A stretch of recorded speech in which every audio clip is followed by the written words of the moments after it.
Gjykata e Vlorës ka lënë në burg Gerald Bibën i akuzuar për dhunimin e një protestuesi gjatë protestës në zonën e Zvërnecit.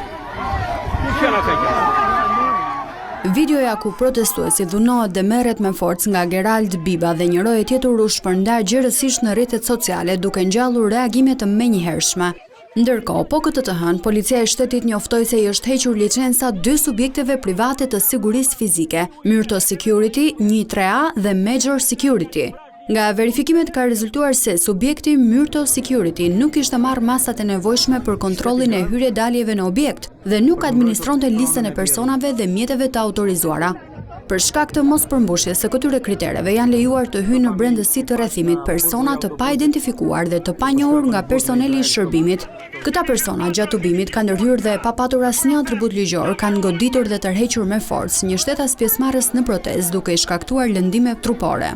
Ndërsa punonjësi i licencuar i subjektit Major Security Gerald Biba thot policia së bashku me 2 persona të tjerë duke shpërdoruar detyrën dhe në tejkalim të kompetencave, pasi goditi me grush një prej protestuesëve, e morën me forcë dhe e çuan në brendësi të rrethimit duke i shkaktuar dëmtime trupore.